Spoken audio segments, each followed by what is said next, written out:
G'day folks, how you going? Welcome back to another caravan park review. In this current series that I'm doing, the exploring Kalbarri and Dongra, we stayed in Kalbarri, and Kalbarri's got about 3 or 4 different caravan parks, and we chose to stay in the Kalbarri Tudor Kalbarri caravan park. So this video we're going to have a look around the park and see how good it is. So if this is your first time here, don't forget to hit the subscribe button down the bottom down there and give it the thumbs up. That's for everybody to give it the thumbs up, because that all helps the channel out by making YouTube show my videos to more people. And don't forget also down below there is a link to Amazon. If you want to do any shopping on Amazon, hit my link, sends you to Amazon, and then you can buy what you like, and it flicks a few cents back to the channel. There's also a link down there for PayPal if you'd like to make a donation to the channel, which helps all to produce more videos. Anyway, that's enough of that. Let's get into it and see what the Kalbarri Tudor or Tudor Kalbarri caravan park has to offer.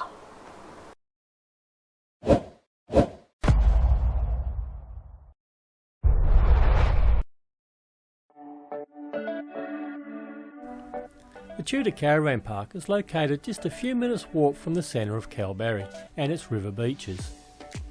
First off, finding the park, it's dead easy. If you can find the town, you can find the park. There is room for a couple of vans to park in the driveway and a pullover area on the actual road. Checking in was a breeze, like most places these days if you've already paid your fees.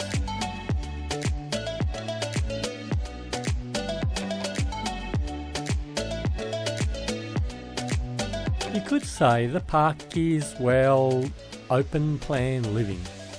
What I'm trying to say is that there aren't a lot of trees in the middle for shade. Now keep in mind, this is almost 2 years after Cyclone Seroja came through and probably damaged most of the trees.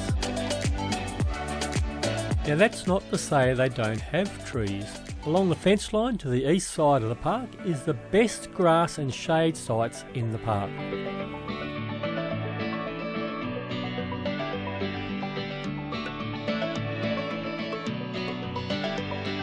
In the centre of the park, the grass is a little more scarce, and some sites have shade cloth down to help keep the dirt away.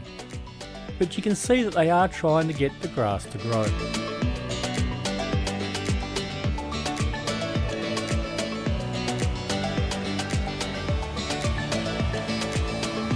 The sites are generally level, but it looks like most sites will need a little bit of fine tuning to stop the blood running to your head or your feet while you're asleep. There are a few different types of Ensuite sites if you don't BYO your own crapper and don't want to line up with everybody else.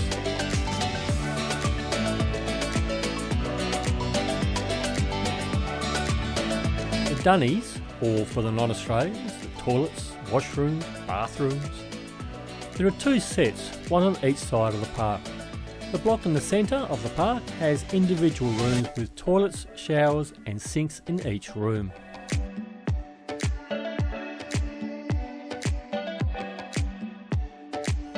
Toilet dump on one side of the block and a laundry next to it.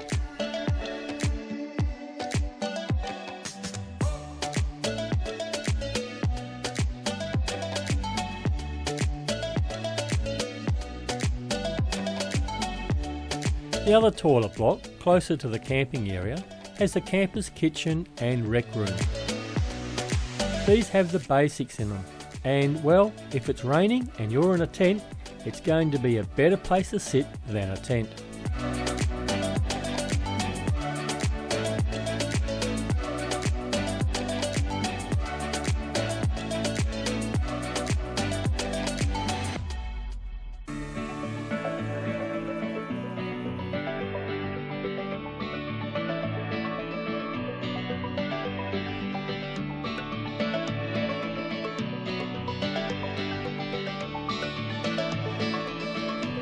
There is a decent sized pool with some lounge type seating to laze the day away.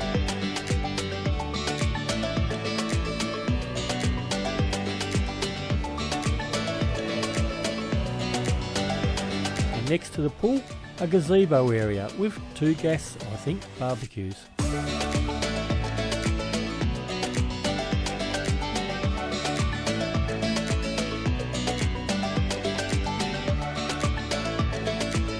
For the kids, there isn't much more than a basic swing set to play on, and that's great for those of us that aren't travelling with kids.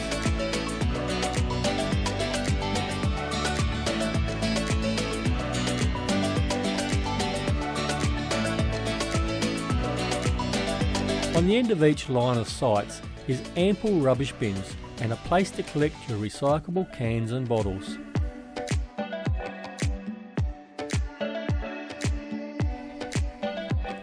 For those of you that are looking for them just like being at home on-site rooms and cabins, there are a few different types to choose from.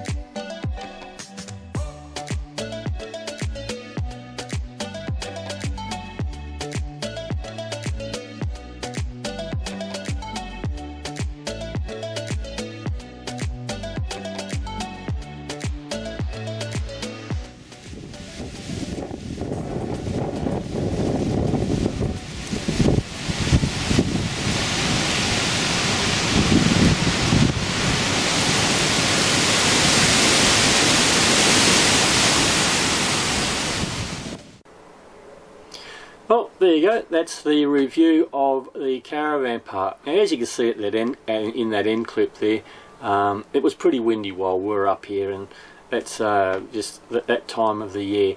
Now, it's a pretty clean park. It's a pretty well maintained park, and I would definitely want to come back here again. No problem at all. Also, there is a lack of facilities for kids, toys and things like that. Just a few things which might encourage the families perhaps go to other parks that have more things to keep the kids active. So this could be a good park for the older people who don't want to hear the screaming and yelling of somebody else's kids. So it might be worth checking this park out as well. Anyway, so that's it for this video. The usual stuff. Don't forget to subscribe and hit the thumbs up, and you've got the Amazon and all that down the bottom down there. We've covered all that sort of stuff. So until we do the next video, happy travels.